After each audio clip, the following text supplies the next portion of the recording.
এই ঘটনার পণ্ডিত মশাই, আপনার তো কোনো কিছুর অভাব নেই। চুপ করুন পণ্ডিত মশাই। এই সমাজের কালো পাথরটা আমার আর যতদূর করি না কেন আপনার আশীর্বাদ পেতে ঠাকুর, আপনার আশীর্বাদ। ওরে ওরে খোকা, তোকে তুই দীর্ঘজীবী হ বাবা, তুই দীর্ঘজীবী হ। আশীর পাশে থাকতে পারি সারা জীবন। আরে তোকে আশীর্বাদ নয়, তোকে তোকে তো আমি অনেক অনেক আমি আশা করেছি। ওরে ওরে তো না, এই নিয়ে কখন আপনার কিছু বলিনি পেদা ঠাকুর, এটা কিন্তু কিছু বলিনি। চিরস্থায়ী চিরস্থায়ী হও, আর তুই চিরস্থায়ী হও, দীর্ঘ পরিবার। পিতা ঠাকুর, পিতা ঠাকুর, আমার অজ্ঞান বশত যদি কখনো আপনাকে আঘাত দিয়ে থাকি আমাকে ক্ষমা করবেন পিতা ঠাকুর। না, ঠাকুর রামকৃষ্ণদেবের একটা কথা তোর মনে আছে বাবা? কি বলতেন উনি?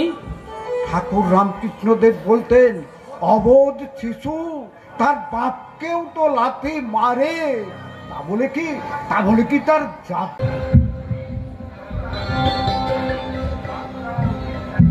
আচ্ছা মা, বলো তো, এই সমাজে যারা সমস্ত অল্প বয়সে বাল্য বিধবা হয়ে ঘুরে বেড়াচ্ছে, হ্যাঁ, তারা তো আজ বড় অসহায় রে বাবা, বড় অসহায়। গোড়া ভেগধারী কিছু মানুষের দল। চুপ কর। মা বলবো? মা একটা কথা বলতে খুব ইচ্ছা করছে।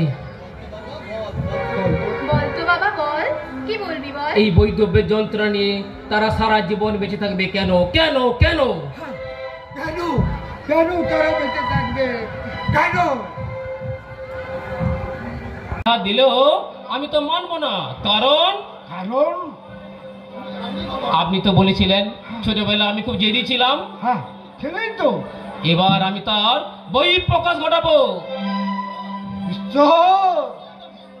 ঈশ্বর তোর মঙ্গল করুক। স্বাক্ষর গ্রহণের মাধ্যমে আবেদনপত্র ব্রিটিশ সরকারের কাছে জমা দিয়ে বিধবা বিবাহের পক্ষে আন্দোলন চালান প্রেমানন্দ বসু জমিদার, কানাই রানা, রূপ সনাতন পণ্ডিত, ধর্মযাজক, সনাতন। ভিডিও আপডেট পাওয়ার জন্য আমাদের চ্যানেলটিকে ফলো ও সাবস্ক্রাইব করুন। ভিডিও আপডেট পাওয়ার জন্য আমাদের চ্যানেলটিকে ফলো ও সাবস্ক্রাইব করুন। ভিডিও আপডেট পাওয়ার জন্য আমাদের চ্যানেলটিকে ফলো ও সাবস্ক্রাইব করুন।